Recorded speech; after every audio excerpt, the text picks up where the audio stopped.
Bonjour à toutes, bonjour à tous, bienvenue pour cette deuxième table ronde de la journée intitulée « Accédons au bien-être, soucions-nous de l'éducation ». Toute la journée et les tables rondes du jour sont co-organisées par Open Diplomacy et la Burgundy School of Business de Dijon. J'en profite pour les remercier. Il n'y a pas un débat sur l'écologie qui ne passe pas à un moment par la case « pour réussir ». Il faut changer les mentalités et ça passe par l'école. Et oui, ça tombe bien, il y a du boulot pour apprendre à chacune et à chacun les principaux réflexes. Sans plus attendre, je vous présente les 6 intervenants qui ont accepté notre invitation pour débattre de ces sujets. Jean-Christophe Carteron, directeur RSE de Kedge Business School et président de Sulitest. Bonjour Jean-Christophe. Bonjour.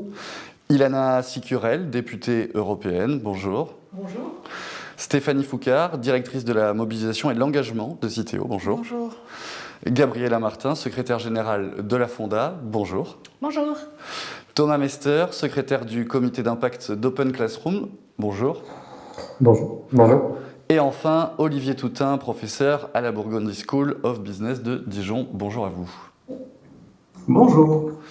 Merci, un grand merci à tous d'avoir pris du temps pour participer à cette table ronde et je m'adresse bien évidemment au public, aux internautes qui nous suivent sur la page live des rencontres du développement durable. Vous pouvez poser vos questions et bien évidemment je les relayerai en direct. Vous ouvrez le bal, Jean-Christophe Carteron. Quels sont les enjeux en matière d'éducation ? Comment finalement l'institution scolaire peut-elle trouver son rôle, accompagner l'engagement des jeunes en matière de développement durable sans l'éteindre ? Bonjour à toutes et à tous. Je vais évidemment focaliser sur ce que je connais un petit peu, qui est l'enseignement supérieur. Grosso modo, dans l'enseignement supérieur, pendant des années, on s'est vanté, à juste titre d'ailleurs, qu'on formait des capitaines d'industrie, des prix Nobel, etc. Et on a évidemment oublié qu'on avait aussi formé un paquet de gens qui avaient fabriqué un paquet de crises. Les gens qui ont inventé les subprimes, c'est des gens bien éduqués, bien informés, etc. Donc on n'est évidemment pas coupable du comportement de nos diplômés, mais on a certainement une grosse part de responsabilité dans les paradigmes qu'on va diffuser évidemment à nos étudiants. Je parle business school, mais c'est vrai dans l'enseignement supérieur de façon générale. Historiquement, il y a toujours eu des gens très bien dans les institutions, dans n'importe quelle institution partout dans le monde, des profs, des étudiants, du personnel qui essaient de bouger leur campus, le contenu des cours, la recherche, etc. Et pendant très longtemps, malheureusement, ces gens, ils n'ont jamais eu de pouvoir. On les laissait faire ce qu'ils voulaient dans leur coin, mais évidemment, ça interfère le fonctionnement global de l'institution. Pendant très longtemps, moi, ça fait 13 ans que j'ai la chance d'être directeur RSE à Kedge. Pendant très longtemps, j'étais, je pense, un des seuls en France avec un budget d'équipe, un plan sur 5 ans. Les choses ont beaucoup évolué, notamment dans les 2 dernières années. Quand on parle d'enseignement supérieur et de responsabilité, il faut savoir qu'on a à peu près la même responsabilité que toutes les organisations, c'est-à-dire qu'on de façon involontaire, bien entendu. Donc là, ça va de la politique sociale, la parité, le handicap, etc. Sur l'environnement, on en voit les débats, donc on émet pas mal de CO2, etc. Donc il y a plein de choses qui sont faites autour de ça. Et puis il y a évidemment tout ce qu'on va faire le cœur de métier, c'est-à-dire la recherche et l'enseignement. Notre plus gros impact, c'est pas le campus, c'est ce que vont pouvoir faire nos étudiants, tous les entreprises partenaires avec qui on travaille. Donc on travaille dessus. Il y a une responsabilité très particulière dans l'enseignement supérieur. C'est que dès qu'on a enclenché une démarche comme ça, on a l'obligation de faire bouger l'ensemble du secteur. Et c'est typiquement un sujet sur lequel on ne peut pas y aller seul. Évidemment, essayer de faire évoluer son institution, mais il faut évidemment que l'ensemble et pour être très simple, pendant longtemps, le UNESCO, que je ne connais plus particulièrement, mais c'était d'aider nos étudiants à trouver qui existaient dans une entreprise. Donc, ça, c'est ce que font toutes les écoles en règle générale. C'est très bien. C'est du tout suffisant. Personne ne sait à quoi ça va ressembler. Donc, on a un deuxième métier aujourd'hui, c'est d'accompagner nos étudiants qui sont en capacité demain de faire un métier qui n'existe pas encore et probablement dans des pays qui n'existent pas. Et donc là, le développement durable, c'est quelque chose qui est absolument génial, de donner cet environnement et en fonction des grands enjeux, des signaux faibles, des tendances, etc. Et puis un troisième métier qui est absolument essentiel, c'est que les crises Ok. qui sont avec le Covid ou tout ça, Alors, je me tourne, vont forcément. je me tourne vers vous, Gabriela Martin. Je suis vraiment désolé pour les internautes qui nous suivent. On a des petits problèmes de liaison technique. C'est malheureusement les aléas du direct. Je me tourne vers vous, Gabriela Martin. On a essayé de comprendre un petit peu les enjeux au niveau global. En tout cas, en préparant cette table ronde, vous me disiez toute l'importance pour l'éducation de demain et donc cette nécessité évidente d'une coopération avec le monde associatif. Et ça vous tient vraiment à cœur. En effet, je représente aujourd'hui la Fonda, qui est un think tank du monde associatif et qui œuvre depuis 1981 pour l'éclairage des acteurs associatifs et leurs partenaires dans des structures, dans des coopérations diverses et variées, dans différents domaines. Donc, il s'avère qu'un de nos domaines d'action, c'est l'éducation, puisque nous partageons un certain nombre de constats avec le mouvement associatif et avec d'autres associations et d'autres partenaires, qui est celui de se dire l'importance de l'accès à l'éducation de qualité pour le bien-être, c'est indéniable, mais il est également important pour les sociétés de demain de garantir la vitalité associative pour qu'elles-mêmes imbibent la vitalité démocratique. Ça peut paraître très théorique, mais ça fait partie de la culture, de notre culture, le fait de pouvoir s'engager, de pouvoir agir. Donc les associations aujourd'hui ont un pouvoir d'agir sur les territoires. Elles ont une capacité d'entrepreneuriat local et elles répondent à des besoins du territoire avec de l'innovation sociale. Et nous constatons que dans un contexte de fragmentation sociale, j'entends par cela l'accentuation des inégalités, la rupture des parcours éducatifs, et la rupture également dans une certaine forme de construction de citoyenneté. Donc, on ne serait pas en train de construire une société inclusive. On est à rebours de ces phénomènes et le milieu associatif a un rôle à jouer, des pratiques à apporter. Donc après, je peux revenir sur le détail en termes de pratiques. Ça ne nous a pas échappé à personne que les associations sont venues suppléer et en quelque sorte remplir une partie du rôle de l'école pendant le confinement, puisque du soutien scolaire a été donné un peu partout en France par les associations. Elles ont accompagné l'éducation formelle, donc force est de constater qu'un rôle que nous avons un rôle à jouer. Mais de là à dire que nous devons suppléer le rôle de l'éducation nationale, ça serait un peu trop long, mais nous pouvons apporter une pierre pour pouvoir rassembler et travailler ensemble avec les acteurs de l'éducation nationale. Et on reviendra bien évidemment sur des exemples très concrets avec vous tout au long de ce débat. Une nécessité aussi de trouver un lien avec le monde de l'entreprise que vous représentez, Stéphanie Fouquer. Comment justement l'entreprise peut permettre de repenser l'éducation de demain ? Si vous avez des exemples concrets, puisque chez Citeo, effectivement, il y en a eu dans le passé et il y en a toujours, n'hésitez pas aussi à nous en donner, s'il vous plaît. Alors peut-être positionner effectivement quelle est l'entreprise Citeo. Citeo a été créée en 92 pour prendre en charge la responsabilité élargie des producteurs. Donc la responsabilité de toutes les entreprises qui mettent sur le marché des emballages et des papiers et qui doivent en assurer ce qu'on appelle la gestion de la fin de vie, donc le recyclage et aussi toutes les autres formes de solutions. Donc en 92, il faut quand même se replacer à l'époque. Les foyers français, les Français ne s'intéressaient pas vraiment à la question des déchets. On mettait toutes les ordures ménagères dans un seul contenant. D'ailleurs, la conteneurisation des territoires n'était pas forcément tout à fait établie. Chacun avait un peu sa poubelle différente. Et il a fallu quand même, du coup, faire en sorte que ces Français intègrent dans leur quotidien un nouveau geste, le geste de tri, le geste de séparer les ordures ménagères des emballages qui pouvaient être recyclés. Et mine de rien, ce petit geste a entraîné un changement de mentalité, une autre appréhension en fait de la question des déchets. Et du coup, dès 92, Citeo a souhaité travailler avec le milieu éducatif, travailler avec le milieu associatif. Et nous avons donc répondu à un appel à projet de la Fondation de France avec le réseau École et Nature pour installer un programme pédagogique dans les écoles qui s'appelle le programme Roule ta boule, un programme de formation pour qu'en fait on puisse dans les écoles ouvrir un questionnement avec les enfants sur les déchets, quelle est notre responsabilité, qu'est-ce qu'on peut faire, comment on peut agir. Et ça se poursuit, donc là je vous parle de 92. Aujourd'hui le geste de tri est le premier geste environnemental des Français. Ce travail s'est poursuivi tout le long jusqu'à aujourd'hui. On a, nous, deux manières d'agir. Une manière d'agir qui est en fait de soutenir des associations, des projets associatifs. Nous sommes partenaires également de Terre Agir, qui a mis en place avec nous le réseau des éco-écoles en France.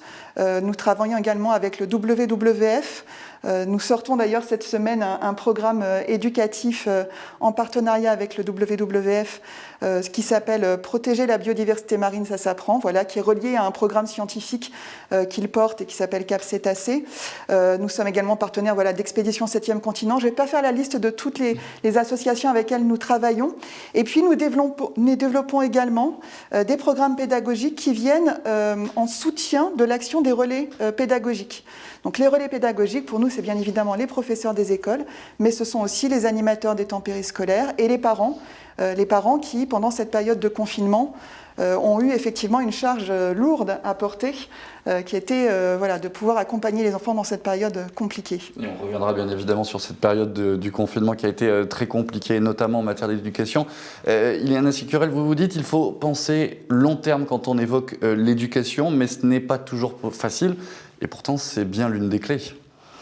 Oui, moi je crois qu'en matière d'éducation, il y a toujours un équilibre à trouver entre la transmission un peu verticale et l'appel à la créativité de l'élève.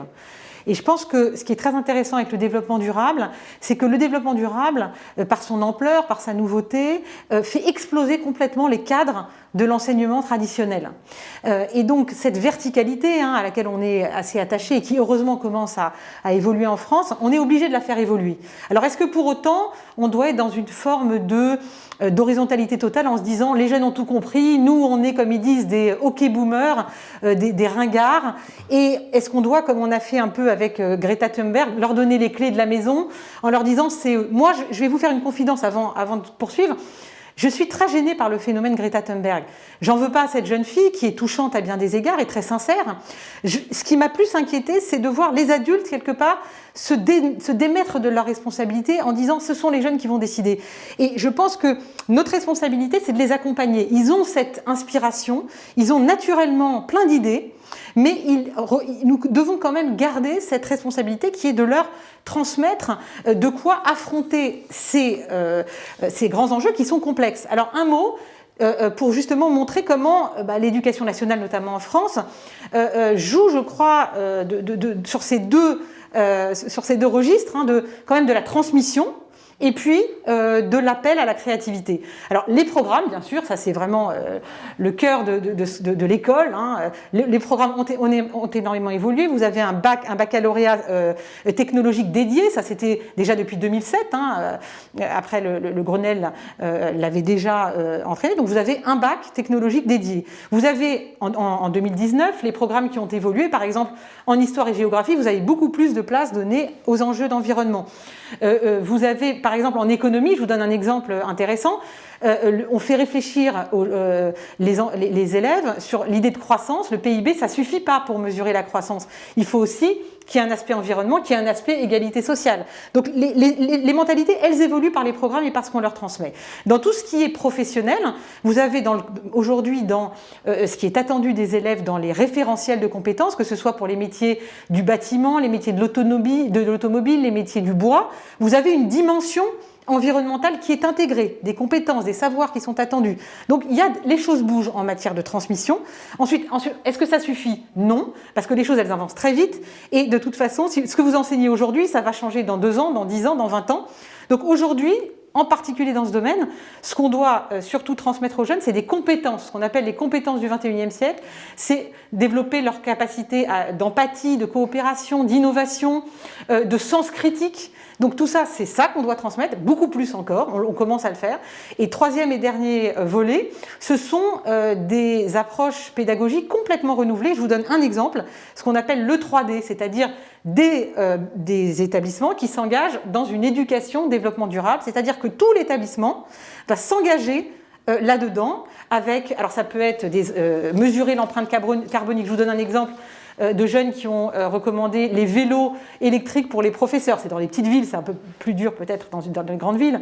Les ampoules à basse consommation, toutes sortes, l'utilisation de gourdes, que le département achète des gourdes pour les enfants pour éviter la consommation plastique. Et je vais vous donner, pour terminer, un exemple qui m'a beaucoup touchée, qui montre que dans le développement durable, vous avez souvent des liens avec la justice sociale. Je sais que ça vous tient à cœur, hein, ce lien entre développement durable et réduction des inégalités. Vous avez une école, un lycée professionnel qui était engagé dans un projet E3D, et il y avait un gamin qui était décrocheur. Et on a commencé à dire, est-ce qu'il y a des parents qui ont des liens avec des professions qui pourraient être intéressantes? Et il y en a un qui a timidement, justement, dit, il est sorti de sa réserve, il a dit, ah ouais, mon père, il s'occupe des poubelles. Il dit, ah bon? En fait, son papa, il s'occupait il travaillait dans une entreprise de recyclage. Le papa a été contacté, il n'avait jamais pris contact avec l'école, il a été un acteur de tout ce processus, et voilà une famille qui, à travers le père qui a retrouvé un peu sa fierté, le fils aussi, a renoué quelque part avec l'école grâce à ce projet qui, très au-delà de l'environnement scolaire, engage non seulement les élèves, les professeurs, à être vraiment dans une forme d'engagement en lien avec les entreprises, avec les associations, avec les collectivités territoriales. Donc on voit bien que le développement durable, il fait bouger les lignes, et je crois que c'est dans cette panoplie de solutions qu'on doit développer qu'on va y arriver.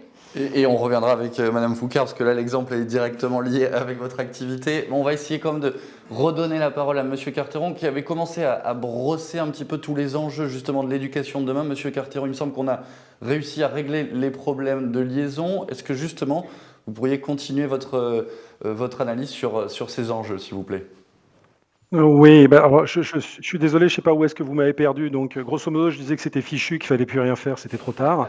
Non, blague à part, on a un vrai enjeu, évidemment, de former, ça on le fait correctement, normalement, les bonnes écoles le font, les étudiants des métiers qui existent aujourd'hui, et donc sur des métiers conventionnels. On sait évidemment que ça ne suffit évidemment pas, et donc il faut impérativement qu'on accompagne nos étudiants pour être en capacité d'avoir des compétences demain dans des métiers qui n'existent pas encore et dans des entreprises qui n'existent peut-être pas encore. Et donc par rapport à ça, le développement durable, et on voit l'appétence de nos étudiants par rapport à ça, ce qui est juste gigantesque. Quand j'ai commencé il y a 13 ans et on avait 10-15% de militants, aujourd'hui quand on fait les questionnaires à l'entrée, on a 80 à 85% de nos étudiants qui considèrent que le développement durable va être absolument essentiel. Et donc ça veut dire qu'il y a une vraie appétence pour ces sujets, parce qu'on sait très bien que c'est la seule façon dont on va être en capacité de pouvoir répondre aux besoins de la société et accessoirement des entreprises qui vont fonctionner dans cette société. Et on a un troisième pilier, une troisième responsabilité, je pense, c'est aussi de les accompagner à la transition. On l'a vu dans les crises, les transitions, elles peuvent être assez violentes, donc il y a un paquet de nos étudiants qui vont se retrouver dans des situations pas confortables, et donc il faut qu'on apprenne à ce qu'ils soient résilients, et notamment ça fonctionne parce qu'on leur apprend à se relever quand ils se plantent, et c'est normal, et on leur apprend à tenter, à se bouger, et notamment chaque école a des matières, des façons différentes, mais par exemple à Catch, on utilise beaucoup la pédagogie par l'action, donc les étudiants vont porter des projets, et notamment des projets sur ces thématiques-là. Ce qui est essentiel, c'est qu'on arrive à former des intrapreneurs ou des entrepreneurs qui vont justement être en capacité d'être des acteurs du changement.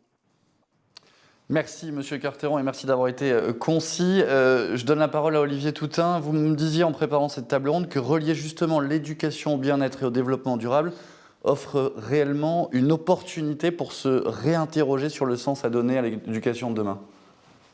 Oui, absolument. C'était la réponse, en fait, la réflexion que j'apportais sur ce sujet, on pense souvent éducation et on pense objet éducatif, hein, et en particulier pour le développement durable, qu'est-ce qu'on peut enseigner dans les écoles et développer comme enseignement pour permettre une appropriation culturelle de ces dimensions développement durable. La réflexion, elle porte aussi sur donc, le développement des individus en tant que tels, des étudiants, des lycéens, des collégiens. Comment peut-on essayer de travailler autrement et en cela, le développement durable offre une réelle opportunité pour pouvoir développer, peut-être changer un petit peu les approches que l'on a traditionnellement dans le monde de l'éducation. Alors ça rejoint un petit peu les propos qui ont été donnés avec des exemples extrêmement intéressants. Je pense qu'il y a effectivement 3 dimensions qu'il ne faut pas oublier dans l'éducation. On a trop souvent tendance à penser à la mécanique éducative, mais pour que cette mécanique fonctionne, il faut savoir où on veut aller. Et donc, le sens donné à l'éducation est extrêmement important. Aujourd'hui, et M. Carteron l'a dit, on est dans un contexte d'incertitude, de non-prédictibilité.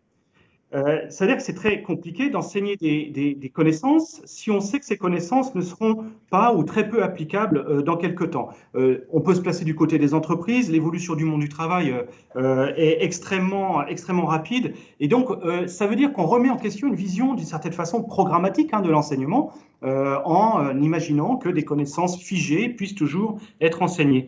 Donc ça veut dire quoi? Ça veut dire qu'au niveau du sens, il y a probablement à renforcer une interconnexion des connaissances et en essayant de traverser les disciplines.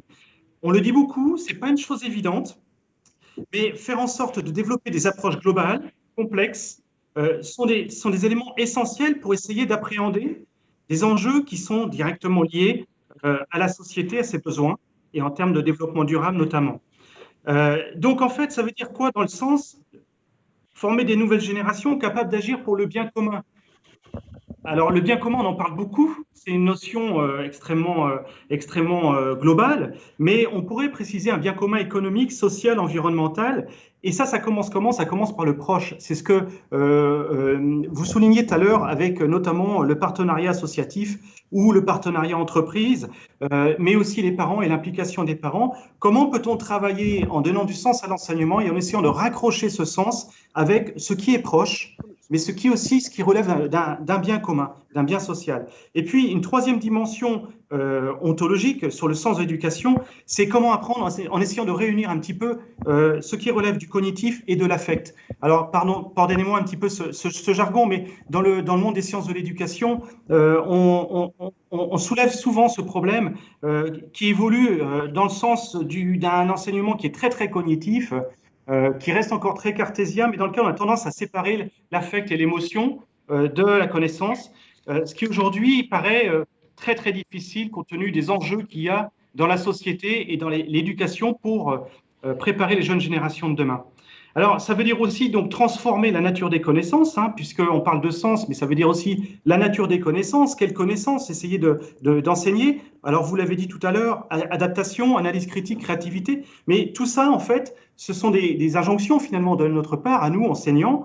Ça veut dire que derrière, si on veut vraiment que ça prenne corps, que ça prenne racine, que ces capacités, plus que des connaissances, puissent être ancrées dans la pluridisciplinarité, et puis dans une pluridisciplinarité qui implique pas seulement des individus en collaboration, c'est-à-dire qui vont mettre en commun des compétences individuelles, mais en coopération aussi, qui vont être en mesure de pouvoir travailler sur un projet et de s'entraider pour travailler sur le projet. Là encore, c'est facile à dire, mais replacé dans un contexte où on a tendance à resserrer un petit peu le focus sur les individus et parfois à trop les différencier, eh bien, ça relève d'un véritable challenge. Donc, pour pouvoir faire en sorte que ça puisse prendre, il faut que les connaissances et ces capacités soient ancrées dans des situations réelles, économiques, sociales et environnementales, et puis qu'il y ait certainement une priorisation qui soit faite sur les facultés de penser et d'agir, plus que sur l'accomplissement du programme d'enseignement à tout prix. Et donc là, on rejoint cette vision programmatique et peut-être la remise en question de cette vision programmatique de l'enseignement, ce qui ne veut pas dire qu'il ne faut pas de cadre d'apprentissage, mais peut-être laisser davantage de liberté aux étudiants pour pouvoir construire leur propre apprentissage dans un cadre donné, avec un objectif donné. Et puis, moi, je reviens toujours sur des propos, je pense notamment à un philosophe qui, en parlant de pédagogie, disait, voilà, la pédagogie, c'est l'art de guider l'individu. Et donc, ça nous renvoie, nous, dans le monde de l'éducation, dans le monde de l'enseignement, sur cette question, comment peut-on essayer de guider l'individu dans la société aujourd'hui, sachant que la connaissance, au titre d'information et de connaissances dures, on la trouve à peu près partout. Donc, quelle expertise l'enseignant peut être amené à développer pour pouvoir accompagner le développement et la progression de cet individu. Et donc pour ça, il faut qu'il y ait une liberté, mais aussi que cette liberté s'intègre dans un cadre. Le cadre, il est aussi défini par des objectifs, il faut que les objectifs soient clairs, une manière d'enseigner, et puis les résultats qui soient aussi très clairement partagés entre les enseignants et les étudiants.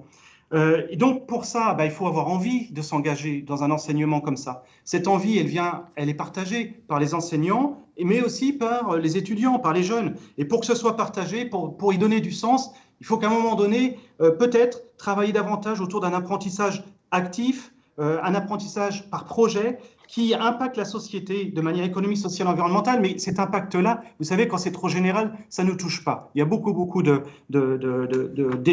réflexions autour de ces sujets-là. Pour que ça puisse nous toucher, il faut que ce soit proche. Donc ça veut dire qu'on peut réfléchir autour de l'impact économique, social, environnemental, mais en y mettant aussi un petit peu d'ancrage. Et puis pour y mettre de l'ancrage et du projet... On va essayer vraiment de faire participer un peu tout le monde.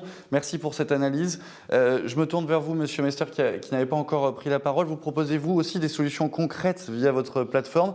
Est-ce que vous pouvez nous en dire quelques mots, s'il vous plaît, et surtout comment, grâce à ces outils, bâtir vraiment l'éducation de demain, selon vous, et si vous pouvez réussir à faire des interventions courtes pour qu'on puisse bien évidemment participer chacun des intervenants. Merci beaucoup.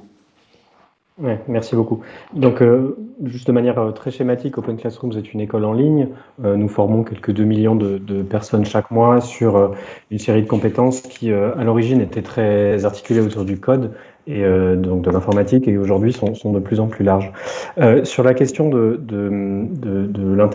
l'articulation entre, d'un côté, le développement durable et l'éducation, moi, ce qui m'intéresse en fait et ce qui m'a frappé, c'est dans votre texte d'introduction, vous faites référence à Helvétius, donc un philosophe des Lumières. L'esprit des Lumières, c'est de manière très schématique, sans vouloir rentrer dans une querelle d'érudits, l'esprit des Lumières, c'est sapere donc ose savoir. L'esprit des Lumières, comme le disait Mme Sécurel et comme vient de le dire M. Toutain, c'est aussi le développement de l'esprit critique, la capacité des individus à penser par eux-mêmes, à faire la part des choses entre ce qui est de l'ordre de la croyance, ce qui est de l'ordre de l'opinion et ce qui est de l'ordre de la science. Et de mon point de vue, et du point de vue d'Open Classrooms que je représente ici, pour nous, c'est le point crucial sur lequel l'éducation a un rôle à jouer dans une perspective de développement durable. Je résiste pas au plaisir de vous raconter une anecdote qui me semble parfaitement illustrer ça. Il y a quelques années, une radio nationale de grande envergure, de France Culture, a fait un débat autour de l'agriculture. Agriculture bio contre agriculture industrielle, etc., etc. Avec comme personne interrogée au centre du débat une chercheuse du CNRS, spécialiste du sujet, docteur, etc., etc. Le débat a été diffusé sur Internet, sur Facebook, et a été commenté de manière extrêmement large par plus de 500 personnes.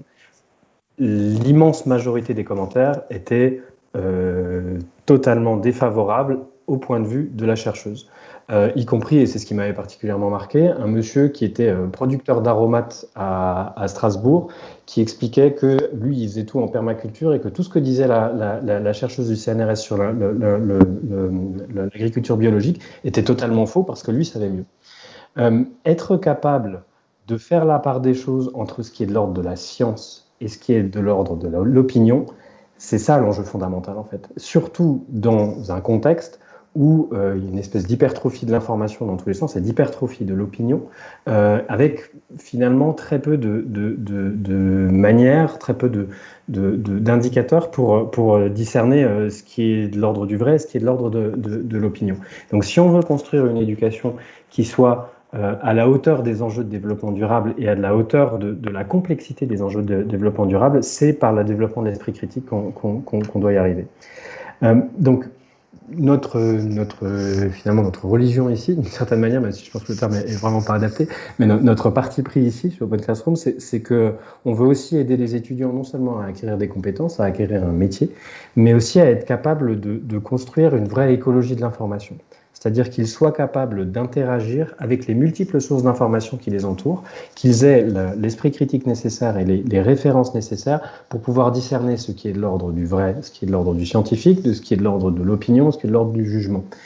Très modestement, on essaie de le faire via une éducation et une formation à ce qu'on appelle aujourd'hui de manière finalement un peu galvaudée les soft skills, mais qui sont absolument fondamentaux, précisément dans la perspective de ce que disait M. Carteron au début, c'est-à-dire que les métiers vont changer, les métiers d'aujourd'hui ne sont pas les métiers de demain, il y aura plein de métiers différents dans quelques années, donc si les gens ne sont pas capables de s'adapter, n'ont pas l'esprit critique nécessaire pour construire une adaptation provisoire à leur environnement, on n'en sortira pas. Alors, merci beaucoup pour cette intervention. On reviendra avec vous sur cette idée d'écologie de l'information. Je trouve ça très intéressant. Je vous pose tout de suite une question, Madame Sicurel, qui nous vient d'un internaute d'Alexandre Ascanian. Il dit « Pourquoi transmettre les informations ou éduquer si par la suite vous ne faites pas confiance aux jeunes ?» Il poursuit « Il faut les rendre acteurs et non pas uniquement les préparer par des formations. L'expérience ne fait pas la compétence. En tant qu'entrepreneur, je le vois clairement sur le terrain. » Qu'est-ce que vous pouvez lui répondre à ça ? Non, moi, je suis complètement d'accord avec lui qu'en fait, il faut absolument faire évoluer notre manière, et je crois que c'est un peu un fil rouge, sans tomber dans la démagogie de se dire qu'ils n'ont pas besoin d'être formés. Donc ça, je crois que l'idée est assez claire. Mais je crois qu'en plus, ils vont nous le rappeler parce qu'ils sont quand même les jeunes qu'on observe. D'abord, la première chose qu'on peut remarquer, c'est qu'ils sont incroyablement engagés. On a parlé d'eux comme d'une génération très individualiste et on se rend compte, alors notamment sur le développement durable, mais pas seulement, que cet engagement pour la planète, mais qui est aussi notre planète commune, leur importe énormément. Et ça, je trouve que c'est quand même, on aime bien se gargariser de mauvaises nouvelles, c'est une bonne nouvelle. Et moi, je peux vous dire que quand ils vont dans au moment où vous avez des super diplômés, et ça j'ai des retours massifs, vous avez un super diplômé qui vient et une des questions qu'il va poser, c'est pas seulement combien je vais gagner, mais qu'en est-il du sens de mon travail, qu'en est-il de votre engagement sur le plan du développement durable. Ce qui est nouveau, ce qui a changé. Ce qui est nouveau, donc je crois qu'il faut absolument leur faire confiance et je vais tout à fait dans le sens de cet internaute puisque on le voit bien, tout ce qui vient de l'institution, il s'en méfie parce que d'abord il nous regarde un peu de haut en se disant vous avez vu ce que vous avez fait de la planète, donc arrêtez de nous faire la leçon, d'accord. Et ensuite, ils ont envie de cet engagement, et même les éco-délégués, vous savez, qui est un dispositif que je trouve formidable, c'est-à-dire des jeunes qui sont chargés par l'institution, justement, d'être les porte-parole de cet engagement, eh bien, j'avais un échange hier avec un jeune homme engagé dans l'engagement, dans la solidarité et le développement durable, qui me disait, même eux, ils sont un peu vus, un peu comme institutionnels. Donc c'est extrêmement important qu'on soit là, nous, comme accompagnateurs, pour les armer, mais pas pour effectivement un enseignement vertical qui enlèverait justement à la fois cette impulsion et aussi ce sens du risque, comme le disait tout à l'heure l'un d'entre nous, c'est-à-dire que, et probablement ce que veut dire aussi cet entrepreneur, c'est-à-dire qu'il ne faut surtout pas leur enlever cette impulsion et leur dire qu'effectivement on essaye, on réussit pas toujours du premier coup, mais ça va dans ce sens-là. Mais ce que je veux simplement dire aussi, c'est qu'il ne faut pas qu'on tombe dans une démagogie qui consiste à considérer qu'on va trouver la solution facilement. Les enjeux sont clairs, les chemins pour y arriver sont complexes, et je pense que il y a une philosophe dont je vous parlais en préparant cette émission, Hannah Arendt, une philosophe allemande, qui a dit cette phrase très forte, dans tous les domaines, le conservatisme est détestable, sauf en éducation, parce que pour conserver ce qu'il y a de neuf et révolutionnaire chez nos élèves, eh bien, précisément, il faut être conservateur, parce que nous sommes quand même des nains sur des épaules de géants, pour ne pas faire du surplace, pour ne pas tomber aussi dans une forme de dogmatisme, en se disant « je sais à quoi je veux arriver, donc j'ai raison », eh bien, tout ça, c'est une culture qui vient des Lumières, comme ça a été rappelé, et dont nous sommes aussi responsables de la transmission. Alors, le public qui nous suit nous demande vraiment, il y a cette nécessité, cette soif d'avoir des exemples concrets. J'ai cette question de Pascal qui vous demande, Madame Foucard, et vous pensez justement à créer des passerelles, il vous a écouté, entre les entreprises et l'école publique. Voilà comment avoir toujours un enrichissement réciproque et une mise à jour sur le monde économique réel. Vous avez des exemples en plus, il me semble. Alors peut-être avant d'arriver aux exemples, mais un point sur lequel je pense nous tous ici sommes tout à fait d'accord, l'objectif de l'éducation à l'environnement et au développement durable n'est pas d'apporter des connaissances, mais en fait de se positionner par rapport à ces connaissances et d'apprendre à apprendre. Et pour nous, enfin en tout cas pour Citeo, l'objectif de s'engager dans cette éducation n'est pas de développer les éco-gestes, mais c'est vraiment de faire comprendre les enjeux, et ça a été dit maintes fois, effectivement de développer l'esprit critique et la citoyenneté. Et cette citoyenneté, c'est la capacité, par le partage, par l'échange, par l'expérience, donc ça veut dire que ce n'est pas un travail qu'on fait seul, c'est un travail qu'on fait dans un groupe, c'est un travail qui se fait par la découverte, je fais le parallèle du coup avec le monde de l'entreprise. Quand les jeunes arrivent en entreprise, quand nous on accueille beaucoup de stagiaires à toutes les étapes d'ailleurs, je dirais de leur stage, même les stages de découverte en 3e, le premier travail qu'on fait avec eux, c'est un travail de dialogue, de découverte, et ils sont toujours en questionnement. Même quand vous arrivez dans un nouveau poste, vous êtes en questionnement. Ce questionnement, c'est aujourd'hui la base en fait de ce qui va former l'esprit critique. C'est qu'est-ce que je peux apprendre, quelles sont les personnes qui interagissent, quel est le contexte, quels sont les enjeux. Voilà, tout ça c'est ce qu'on fait dans le cadre des éco-écoles qui sont dans la démarche 3D et que vous nous expliquez effectivement au tout début de cette table ronde. C'est ce partage, ce dialogue, cet enrichissement mutuel et du coup le développement de l'esprit critique, le développement aussi d'une capacité à gérer la controverse. Et ça c'est un point qui est extrêmement important, effectivement, de ne pas être dans l'opinion ou dans uniquement l'émotionnel, le rejet, mais vraiment la capacité à prendre un peu de recul. Du coup, le lien, pour répondre à la question de l'internaute, le lien entre l'éducation, on va dire, formelle et après l'entreprise, je dirais, il est tout à fait évident.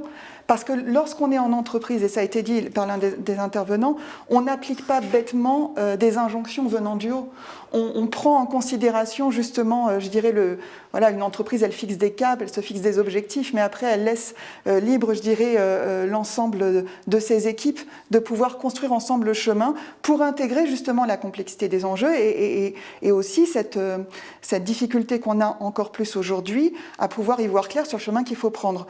Donc, pour l'entreprise, s'impliquer dans l'éducation et accompagner les acteurs associatifs, accompagner les jeunes, accompagner les formateurs et éducateurs, c'est pouvoir ensuite intégrer dans ces rangs des personnes qui sont capables de challenger justement, non pas le cap, mais en tout cas ce qu'on leur donne comme matière pour construire un projet, pour prendre une direction et du coup d'intégrer la complexité du contexte. Et du coup, bon, après, je vais laisser peut-être Monsieur Carteron, Monsieur Toussaint reprendre par rapport à ça, parce que en école de commerce, effectivement, ça a été dit dans leurs interventions, on est en mode projet, on est justement dans cette pédagogie de l'expérience. Alors, je vais justement leur donner la parole juste après ça, mais avant, je voulais juste poser une question à vous, Madame Martin. Quels sont, parce qu'on parle bien évidemment de l'éducation de demain, axée sur le bien-être, mais il faut aussi voir les limites actuelles de l'éducation. Quand on veut s'inscrire justement dans ce contexte de développement durable, il y a un problème très fort déjà d'inégalité face à l'éducation. En effet, donc est-ce que c'est un constat que la Fonda amène, parce que en tant que laboratoire d'idées, nous recensons un certain nombre d'idées et de pratiques qui existent sur le terrain, un peu partout sur le territoire national. Et depuis 40 ans, puisqu'on existe depuis 40 ans, on constate une certaine dégradation, une certaine dégradation et des signaux faibles de la société. Et donc, ce à quoi nous on prétend en tant que think tank, c'est de fédérer et de rassembler autour de stratégies d'impact collectif. Alors, quel lien avec les inégalités? Il y en a un, certainement. On essaie de rassembler dans des communautés d'action. Il s'avère que dans tout le territoire et en Outre-mer, il existe des gens, des associations de petite taille, de grande taille, moyenne taille, dans différents domaines qui se rassemblent de façon informelle pour discuter, échanger sur leurs pratiques. Il s'avère que nous menons depuis l'an dernier, de façon très concrète, des groupes pilotes qui réunissent des communautés d'action, notamment sur 3 objectifs de développement durable, l'objectif de l'habitat, d'un habitat décent, et de l'énergie à coût abordable. Ça c'est un lien avec notre première table ronde de ce matin. Merci beaucoup pour la transition. Ensuite, l'objectif de développlement durable qui tend vers une santé inclusive, l'accès aux droits, à la santé, aux soins. Et la troisième priorité pour nous dans le cadre de ce programme qui consiste à faire ensemble, est celui de la réussite éducative, de le lien avec l'éducation, puisque nous faisons ce constat des inégalités qui grandissent et qui deviennent très importantes dans ce pays. Cette année, en mars 2020, nous avons réuni notre première communauté d'action autour de la réussite éducative à Garges-les-Gonesse. Donc 2 jours de travail. En quoi ça consiste? À échanger en atelier, de façon très très informelle et de façon très ouverte. Donc il y a un partage d'expériences et des ressentis, ce qu'il en ressort, pour garder le lien avec la question, ce qu'il en ressort des acteurs œuvrant à la réussite des élèves de cette commune. C'est une attention particulière à avoir sur les problématiques qui contournent et qui se croisent avec les questions éducatives, notamment l'accès aux soins, notamment l'accès à un habitat décent. Il n'est pas possible pour un enfant d'être ouvert et de s'épanouir, de s'ouvrir aux apprentissages tant qu'il n'est pas bien logé, qu'il n'a pas d'ordinateur ou qu'il n'a pas les moyens pour. Donc ce sont des conditions matérielles qui vont conditionner son apprentissage. Donc c'est ce qu'il en ressort de ces échanges, de ces journées de débat. Ce qu'on propose, nous, à la Fonda, c'est d'identifier, on est en train de le faire, et on poursuivra par ce chemin, d'identifier des communautés d'action sur tout le territoire qui sont habitués à travailler de façon horizontale.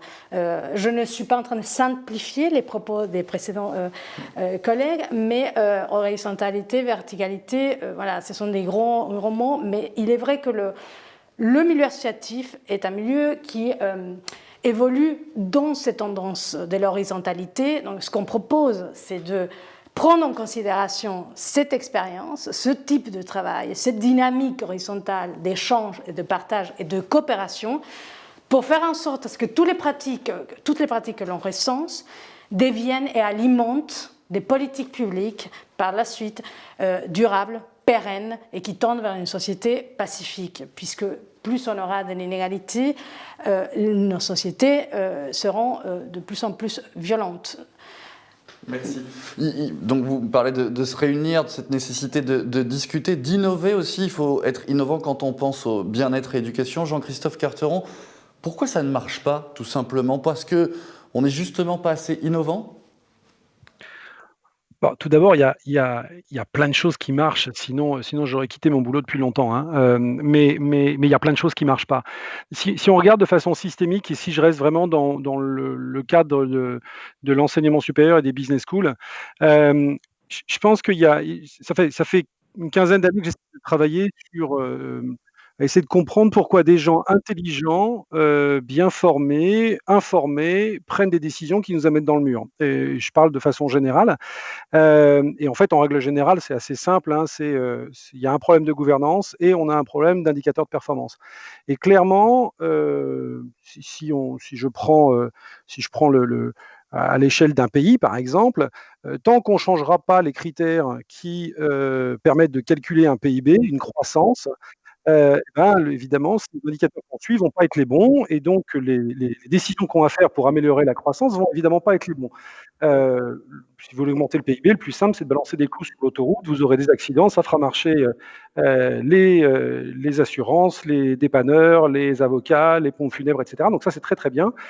Par contre, évidemment, il ne faut pas planter des tomates et les manger, il ne faut pas s'occuper des petites vieilles au-dessus de chez vous, sauf si elles vous donnent de l'argent. Tout ça, c'est pas bon pour le PIB. En fait, dans l'enseignement supérieur et dans les business schools, on a exactement le même problème. C'est-à-dire que ce qui fait qu'une école va être en capacité de recruter des étudiants et donc accessoirement de garantir un chiffre d'affaires qui lui permet de faire son boulot. Ces deux gros leviers qui sont les critères, les accréditeurs et les classements. Et ça, c'est un vrai problème, c'est-à-dire qu'aujourd'hui, si vous prenez le classement du Financial Times, qui est le classement, enfin un des gros classements internationaux, vous avez 40% de la note qui correspond au salaire à la sortie des étudiants. Donc à chaque fois qu'à Cage, on forme ou on incite des gens à devenir entrepreneurs sociaux, voire pire, à bosser dans une ONG, eh bien non seulement je ne suis pas récompensé pour inciter des gens à faire des métiers qui peuvent être réellement utiles par la société et accessoirement rentables, mais je suis même puni puisque globalement, évidemment, leur salaire va être bien moins fort que si je forme des gens qui deviennent traders. Et donc, tant qu'on ne change pas les critères d'évaluation de la performance, mais ça va à n'importe quel niveau, mais dans l'enseignement supérieur, eh bien, il y a peu de chances qu'on sorte réellement soit du militantisme, et c'est ce qui fait qu'on est tous engagés, je pense, autour de cette table, soit dans des grandes déclarations assez superficielles où, grosso modo, on ne change pas le cœur du business. Donc, il y a un vrai enjeu à réfléchir aux freins. Qu'est-ce qui fait que des gens intelligents prennent pas les bonnes décisions. Et les gens qui prennent pas les bonnes décisions sont pas forcément tous stupides. Ils sont souvent très intelligents et très bien formés. Donc, comment est-ce qu'on arrive à regarder qu'est-ce qui coince dans le système? Donc, je pense que, par exemple, typiquement dans l'enseignement supérieur, les rankings et les accréditations, c'est typiquement un point sur lequel il faut qu'on avance. Et il y a plein de choses, belles de choses qui sont d'ailleurs là-dessus. Olivier Toutain, vous êtes d'accord avec cette analyse? Il faut changer de paradigme? Je crois que je ne peux pas être contre ce que je viens d'entendre parce qu'effectivement, nous sommes nombreux à partager ces mêmes observations dans le monde des business schools. Donc, en fait, ce que j'entends derrière, ce que j'entends et ce que j'essaye de comprendre dans les discussions que je peux avoir avec les étudiants, c'est d'une part, il y a des enjeux qui sont des enjeux macro, des enjeux globaux, pour lesquels il est parfois difficile de s'engager. Ces enjeux, ils touchent à la fois nos écoles à travers d'injonctions liées aux accréditations et à des formes d'individualisation quand même, autour des évaluations, notamment des résultats, ce qui a été déjà dit précédemment. Il y a aussi des difficultés, il ne faut pas se leurrer, sur la manière de percevoir le développement durable et de se l'approprier. Alors donc, effectivement, on peut partir sur le principe, et c'est le vrai, tout le monde possède une intelligence et développe son intelligence avec ses sensibilités. La question, c'est de savoir comment s'approprier en fait ces enjeux et comment les enseignants, les entrepreneurs, les entreprises, les associatifs peuvent jouer un rôle dans l'appropriation, mais pas en tant que transmetteur, en tant que facilitateur pour permettre à nos étudiants, permettre à nos jeunes d'intérioriser, de prendre vraiment conscience, mais par eux-mêmes, avec leurs propres outils de décodage, les enjeux du développement durable. Et ça, c'est quelque chose que, alors j'ai pu voir à l'étranger notamment, pardon, je sors des frontières françaises, mais j'ai pu le voir en particulier en Espagne dans des recherches que nous avons menées pour essayer de comprendre qu'est-ce qui animait ces communautés d'action et qui faisait qu'on retrouvait parfois des enseignants qui passaient énormément d'heures de bénévolat avec des entrepreneurs, avec des associatifs et des étudiants qui s'impliquaient bien au-delà des programmes qui étaient leurs programmes d'enseignement. Qu'est-ce qui fait que c'est toute cette communauté travaillait ensemble et en plus, chose incroyable quand même, parlons-en, avec la joie de travailler ensemble. Et en fait, on s'apercevait qu'à partir du moment où ces enjeux-là, ils étaient d'une part partagés, c'est-à-dire qu'il y avait un projet commun qui les réunissait. Il y avait une relation qui se créait entre ces différents mondes. C'est-à-dire qu'il y avait une curiosité et en même temps un attrait pour pouvoir aller travailler avec un entrepreneur, avec un associatif, avec un professeur mais sorti de sa classe, avec un directeur un responsable d'une commune. Bref, il y avait un réel intérêt partagé pour pouvoir travailler ensemble. Et du coup, le temps qui était passé pour travailler ensemble en dehors des programmes était beaucoup moins comptabilisé comme un temps contraint. Donc, en fait, il y a une question d'engagement. Bien entendu, c'est pas cet engagement, ça fera pas tout, mais au minimum, faciliter, favoriser cette prise de conscience qui est à la fois individuelle et collective. Et pour ça, ça s'appuie sur une porosité de l'école, continuer de développer les relations, les réseaux avec les organisations qui sont autour sur son territoire, qu'elles soient associatives, qu'elles soient les collectivités ou encore des entreprises, en essayant de casser les tabous. Et puis je terminerai juste par dire que derrière le fait de casser les tabous, c'est de travailler la qualité de la relation, une relation de proximité avec les étudiants. Je crois que c'est vraiment important dans un contexte qu'on connaît tous, matérialisé et aidé par la technologie, mais qui peut aussi énormément desservir la qualité de la relation. Raison pour laquelle, si on peut rester en relation et en contact direct le plus longtemps possible, travailler en face à face, ce qui n'est pas du tout le cas de mon côté aujourd'hui, c'est quand même beaucoup mieux pour pouvoir travailler l'engagement derrière. Merci. Et Thomas Mester, il faut, vous êtes d'accord aussi là-dessus, revoir tout de fond en comble si on veut former convenablement nos jeunes générations. Les former au monde moderne, c'est aussi les former à l'esprit critique. Vous en parliez tout à l'heure. Est-ce que vous pouvez nous en dire un mot supplémentaire et je donnerai la parole ensuite à Madame Sicurel là-dessus. Oui, je voudrais juste apporter une nuance ici. Je ne suis pas d'accord sur le fait qu'il faut revoir fondamentalement, enfin de fond en comble, la manière dont on enseigne. Au sens où, puisqu'on citait Helvétius avant, maintenant on va citer Montaigne, on est effectivement, comme disait Madame Sicurel, des nains sur les épaules de géants. En fait, la pédagogie et la réflexion sur la pédagogie, c'est quelque chose qui existe depuis très longtemps et qui a donné ses preuves. Depuis Quintilien dans l'Antiquité jusqu'à Rousseau, en passant par plein de penseurs, c'est pas quelque chose qui arrive de nulle part. Et la relation individuelle à l'étudiant, le mentorat, le fait d'épauler chaque étudiant, c'est quelque chose qui était valide quand Platon écrit ses dialogues et reste complètement valide aujourd'hui. Simplement, les modalités ont changé. Chez Open Classroom, je vais parler de ma boutique, on a un système de mentorat, donc chaque étudiant est suivi de manière hebdomadaire par un mentor qui est un spécialiste du secteur que l'étudiant suit et qui lui permet donc de faire en sorte qu'il comprenne de quoi il s'agit, que les réponses aux questions qui lui viennent soient données, etc., etc. Donc on n'est pas sur un modèle totalement différent, c'est simplement les modalités de délivrance du modèle qui changent. Sur l'esprit critique, en fait, je vais faire une magnifique pirouette et ramener tout ensemble.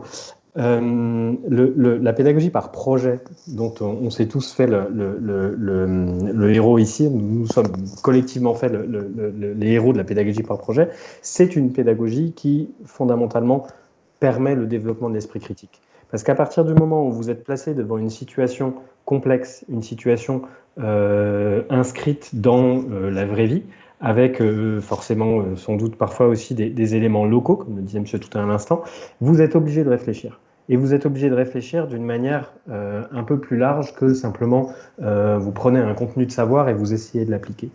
Construire un projet, en tout cas construire un projet comme nous on les construit ici, c'est forcément, chez Open Classroom, c'est forcément chercher de l'information, discuter avec des gens, travailler en groupe, travailler avec d'autres gens, confronter des opinions, de manière à arriver à construire le projet ensemble. Donc ces choses-là, en fait, il y a dans tout ce qu'on se dit là, il y a finalement une ligne directrice qui est on n'invente pas l'éducation, on n'est pas en train de réinventer l'éducation, on est juste en train de simplement l'améliorer, de changer un peu, changer à la marge la manière dont elle est délivrée. Et on essaie de développer avant toute chose des esprits, des têtes bien faites plutôt que des têtes bien pleines, comme on le faisait déjà à la Renaissance. Et tout ça, ça passe en particulier par des projets inscrits dans la vraie vie. Des projets inscrits dans la vraie vie et cet esprit critique, Madame Sicurel, vous êtes d'accord avec l'analyse de Monsieur Mester ? Oui, je crois que c'est le grand défi de notre société. Je vais vous citer un chiffre qui a été mis en lumière par un chercheur américain récemment. Si vous demandez aux Américains, est-ce que vous êtes attachés à l'idée que les États-Unis restent un régime démocratique, si les gens sont nés avant l'an 2000, vous avez 2/3 qui répondent oui, et après l'an 2000, vous n'avez plus que 25%.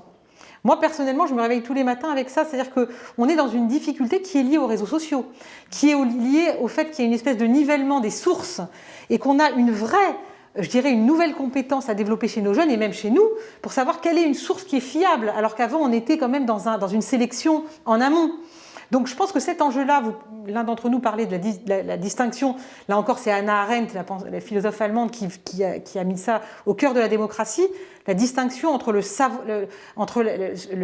l'opinion et les faits. Hein, en tant que journaliste, vous y êtes sensible aussi. Oui. Donc c'est devenu très compliqué avec toutes ces sources, avec le sensationnel qui grimpe dans les réseaux sociaux. Donc moi, je pense que quelqu'un d'entre nous, Monsieur Toutain, je crois, s'excuser de parler de l'Espagne. Ne nous excusons pas de parler justement des exemples européens. Et moi, j'aimerais vous dire que l'un de mes engagements en tant que député européen, c'est que si nous voulons que l'Europe devienne une puissance éducative, c'est une expression qui a été employée par Emmanuel Macron et que je fais mienne et qu'il faut absolument que nous arrivions à atteindre, eh bien, il faut que, bien sûr, nous ne remettions pas en cause l'idée que l'éducation, ça relève des compétences de chaque État, mais on voit bien qu'on a identifié, et évidemment, l'initiation aux médias et à l'esprit critique, le développement durable, le numérique sont des grandes ambitions, des grands objectifs que nous partageons. Au-delà de nos distinctions, de notre diversité qu'il faut bien sûr préserver. Et moi, et mon mandat, pour moi, ce sera l'une de mes obsessions, c'est vraiment d'arriver à un vrai investissement européen qui aujourd'hui est tout à fait marginal sur l'éducation et notamment sur la recherche en éducation. Je pense que nous avons des objectifs communs, nous devons, les Chinois et tous les systèmes éducatifs qui aujourd'hui marchent très bien, que ce soit à Singapour ou au Canada, investissent massivement dans tout ce qui est recherche et une recherche qui est en lien avec les enseignants, pas une recherche complètement éthérée. Et vous parliez tout à l'heure de la question de la réduction des inégalités. On sait combien Jean-Michel Blanquer, à travers le dédoublement en petites classes, a mis ça au cœur de son action. Mais en fait, moi, quand je suis avec mes collègues européens, on se pose toute cette question, et vous aussi dans vos TikTok, de la réduction des inégalités. C'est la menace, c'est à la fois insupportable, et en même temps, c'est une vraie menace pour tout simplement la paix et l'harmonie de nos sociétés. Donc je crois, moi j'en appelle vraiment à des chantiers pédagogiques au niveau européen avec de véritables budgets qui nous permettraient vraiment d'avancer ensemble pour proposer en fait des avancées pédagogiques.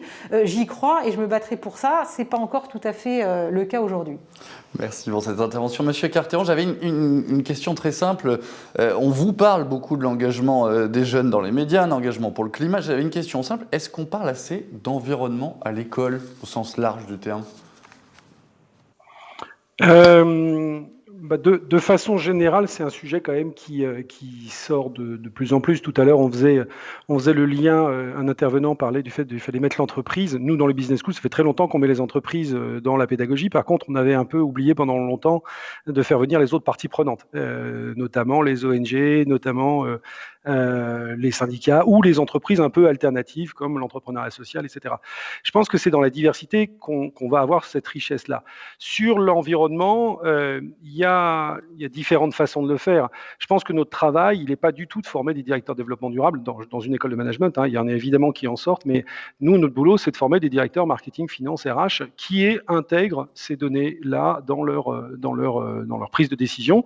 Et notamment, ça passe par à la fois des actions de la formation dans les cours. Quand vous avez sur notre master, il y a encore une dizaine d'années, le master finance, c'était un master assez conventionnel. Aujourd'hui, on fait de la finance responsable, et faire de la finance responsable, ça veut dire évidemment questionner les impacts de la matière que j'enseigne par rapport à notre environnement de façon générale. Le parti pris qu'on a nous à Cage, c'est de ne pas favoriser l'environnement particulièrement plus que les autres objectifs du développement durable. Et je pense qu'on a une chance hallucinante, c'est que ces ODD existent, c'est passé complètement inaperçu. Mais on a aujourd'hui des actions qui vont couvrir l'ensemble du scope. Tout à l'heure, on parlait il faut que ça vienne... faut que ce soit des projets qui soient évidemment accompagnés, etc. Mais il faut que ça vienne des tripes et il faut que ce soit quelque chose qui parle. Moi, quand j'ai commencé le développement durable, donc il y a quelques années ici, je touchais que des militants. Et donc, je touchais des gens qui étaient convaincus parce que ça correspondait à leurs valeurs, etc., etc. On voit que ça a énormément bougé. C'est-à-dire qu'on a eu d'abord des gens qui sont venus après parce qu'ils voulaient gérer le risque, parce que vous soyez humaniste ou pas, quand vous avez des accidents ou quand vous avez des suicides à répétition, ça vous coûte très cher. Donc, les étudiants sont sensibles à ça. Et puis opportunité, parce que oui, on voit qu'il y a un business pour le bio, etc., ou l'équitable, ou les panneaux solaires, et ce que vous voulez. Et je pense qu'une des erreurs que j'ai fait moi pendant les premières années, ça a été d'essayer de convaincre tout le monde sur les valeurs. Et en fait, si on veut avoir des étudiants qui s'engagent vraiment, il va falloir les toucher par rapport à il va falloir les activer par rapport à des choses qui les touchent. On a été une des premières écoles à signer un partenariat avec Greenpeace, une école de commerce. C'était assez rigolo il y a 12-13 ans, parce qu'on a fait partie, par exemple, du programme Solar Génération. Et c'était un projet étudiant où qui ont installé des panneaux solaires. Donc, on a 400 mètres carrés de panneaux solaires sur le toit. Donc, la pédagogie par l'action dont on a tous parlé, si on est en capacité de le faire par rapport à des choses qui parlent aux gens et l'environnement, que ce soit le climat ou que ce soit la biodive un peu plus complexe à prendre, à sentir pour tout le monde, c'est quelque chose qui évidemment s'enclenche assez rapidement. Accessoirement, nous, à Cage, on a plusieurs campus, mais sur le campus de Marseille où je suis en ce moment, on est en plein milieu du parc national des Calanques. Donc, évidemment, l'environnement est quelque chose qui potentiellement est facile d'accès. Donc, la plus grosse association étudiante de l'école, c'est l'association sur le développement durable. Et donc, on a une foultitude de projets autour de ça. On a des profs qui bossent dessus, et puis on a plein de projets.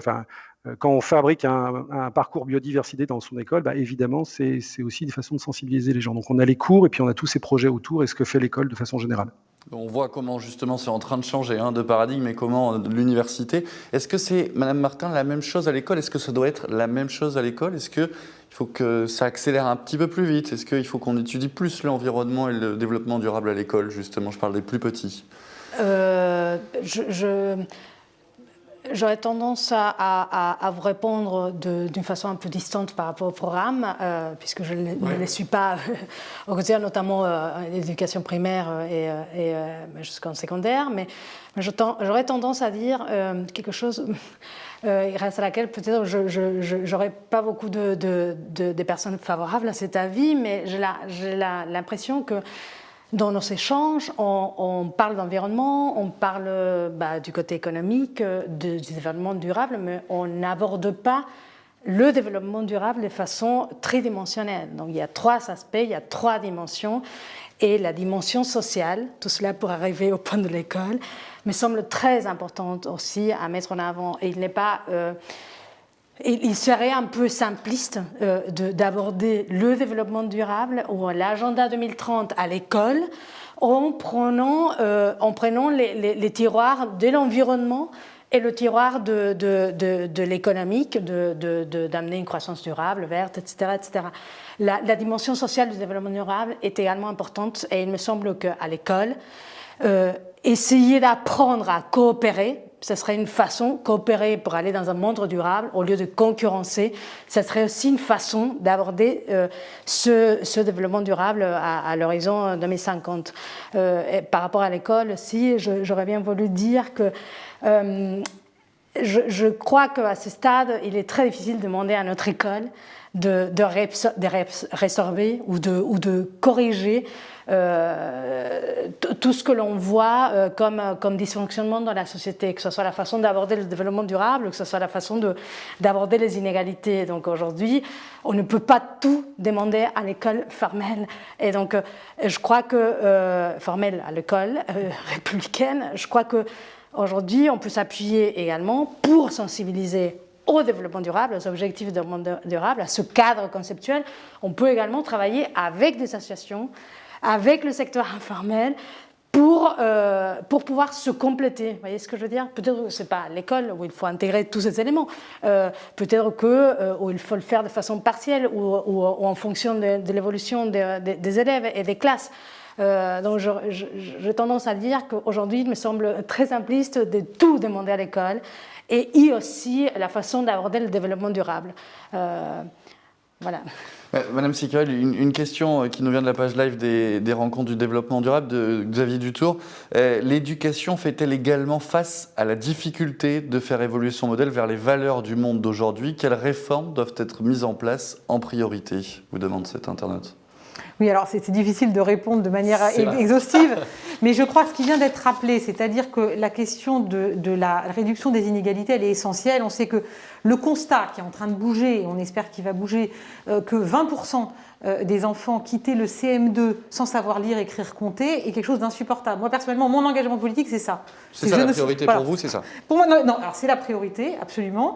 Et je vous donne un autre chiffre, frappant pour moi, qui montre que l'ascenseur social, alors certains parlent d'escalier social, parce que c'est vrai qu'il faut faire un peu d'effort, ça ne monte pas tout seul, mais c'est que dans les années 50, vous aviez 30% des élèves dans les très grandes écoles, je parle de l'ENA, de l'école normale supérieure, qui venaient de familles populaires, issues de familles populaires. Aujourd'hui, on est à 9%. Donc c'est une régression absolument terrible. Et je pense que c'est un constat, c'est une responsabilité que nous avons. Moi, je me lève tous les matins en pensant à ces deux chiffres. Donc je pense qu'il y a une priorité qui est, quand vous parlez d'inégalité, c'est d'abord de sortir de l'illettrisme, d'avoir ces maîtrises des savoirs fondamentaux, c'est une évidence. Ensuite, l'autre révolution, je pense que, récemment, j'en discutais avec François Tadei, qui est un penseur de l'éducation avec lequel je travaille beaucoup, et il parlait d'un concept japonais qui s'appelle l'ikigai. L'ikigai, c'est la raison d'être. Et je pense que ce qu'on essaye de faire à travers la réforme du bac, alors dont on ne parle pas toujours sous cet angle-là, c'est le retour du goût. Le goût d'apprendre, choisir une voie parce que ça me plaît. L'ikigai, c'est en fait cette aspiration. Je pense qu'il faut qu'on refasse, que l'école doit renouer avec ce goût. Elle est trop standardisée, elle est trop normative. Moi, je suis aussi, au niveau européen, j'essaye de défendre et de valoriser, avec beaucoup d'autres, tout ce qui est voie professionnelle, tout ce qui est apprentissage. J'essaye, et j'espère que j'y arriverai, de mettre en place un cadre harmonisé de l'apprentissage qui fera en sorte que les apprentis pourront véritablement, avec des reconnaissances de diplômes et de compétences, sillonner l'Europe, et ça va valoriser. C'est-à-dire que je pense qu'on doit vraiment faire éclater ces hiérarchies, cette idée qu'en fait les compétences académiques sont supérieures à une appétence pour quelque chose qui serait plus de l'ordre du manuel ou de l'associatif. Je pense qu'on est vraiment, c'est cette révolution des représentations qui est absolument, je pense qu'elle est enclenchée, mais je crois que ça doit être aussi notre priorité. Je me tourne encore une fois vers vous, Monsieur Mester. Quels sont pour vous, un petit peu, on a parlé des freins encore dans les grandes écoles, mais pour aller encore plus loin justement dans le sens d'une éducation plus durable, parce que vous avez dit qu'il ne faut pas tout changer de fond en comble. Qu'est-ce qu'on peut améliorer? On voit qu'il y a depuis plusieurs années beaucoup de choses qui ont évolué. Qu'est-ce qui peut être encore ajusté ici et là? La question est d'ampleur parce qu'en fait, il y a plein de choses à changer sur plein de sujets et tout dépend de l'angle sous lequel on prend le sujet. Pour aller dans la suite de Madame Sicurel, parce que ce qu'elle dit sur l'apprentissage est vraiment très important. Je vais essayer de pas enfoncer des portes ouvertes, mais il y a deux éléments sur lesquels je voudrais insister. D'abord, il y a effectivement la lutte contre les inégalités et surtout contre les inégalités dans l'accès au savoir. Et là-dessus, il y a effectivement un volet illettrisme, mais il y a aussi un volet électronisme qui est très important. Encore une fois, j'espère ne pas rentrer donner dans la tarte à la crème ici, mais il y a en France, et nous on le voit parce qu'on a des étudiants de ce type-là qui arrivent chez nous, des gens qui évidemment ne savent pas écrire, évidemment ne savent pas lire, mais aussi ne savent pas se servir d'un ordinateur. À une époque où énormément de procédures sont dématérialisées, où l'utilisation de l'ordinateur est absolument indispensable pour survivre.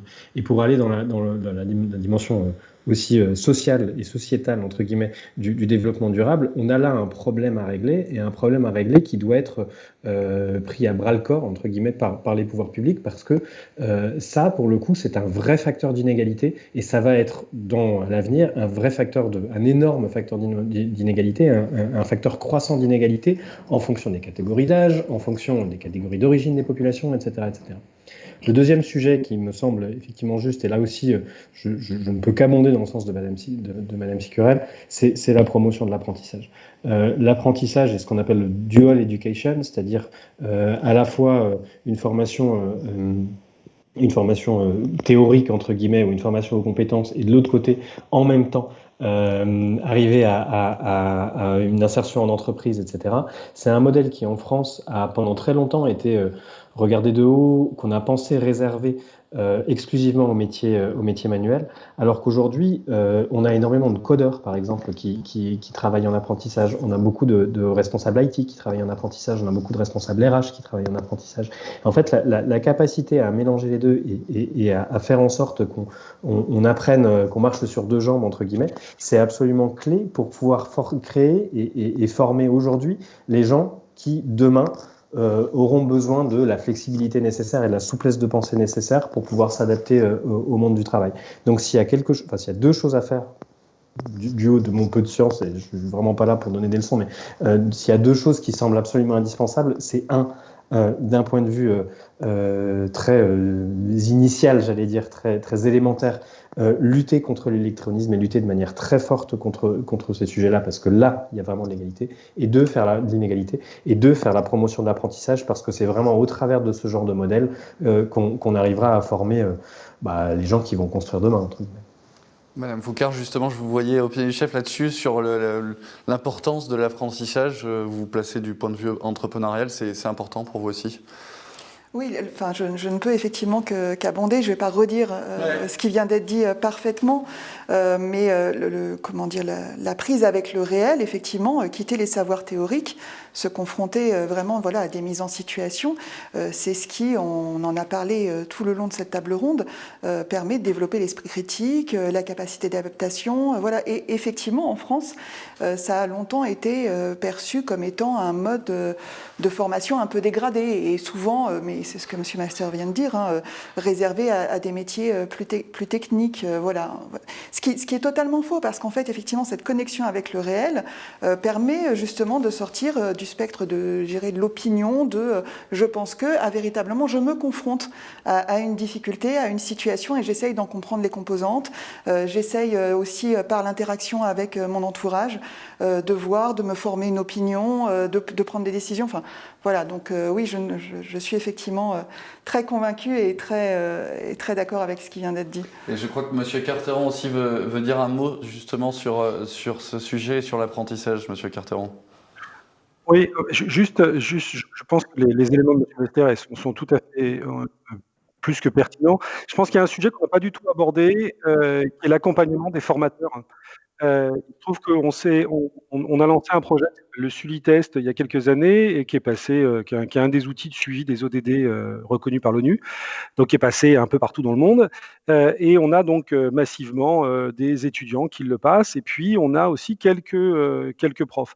Et on se rend compte, pas en France, mais de façon générale, que sur certains sujets, le corps professoral a des connaissances, et là pour l'instant on n'est que sur la partie connaissances, et on sait bien que c'est pas suffisant, mais bien inférieur, ou en tous les cas pas bien supérieur à beaucoup de bacheliers.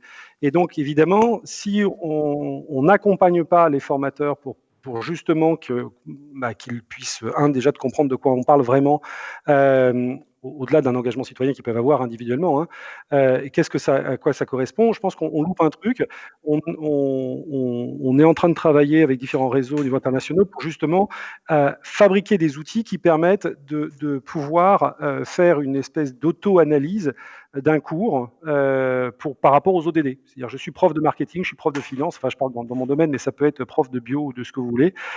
En quoi ça interfère positivement ou négativement les ODD? Et s'il n'y a pas cette prise de conscience par le corps professoral, eh bien, on a souvent des gens qui sont à titre individuel excessivement engagés, et puis dès qu'ils rentrent dans leur salle de classe, eh bien, font des cours qui, malgré tout, on voit pas. Enfin, les liens ne sont pas forcément toujours évidents. Enfin, c'est juste ce que je veux dire. Et donc, je pense qu'il y a un vrai enjeu sur l'accompagnement des formateurs. Vous voulez réagir là-dessus, sur l'accompagnement des formateurs, Madame Sicurel, parce que c'était un sujet aussi qui vous tenait à cœur tout à l'heure?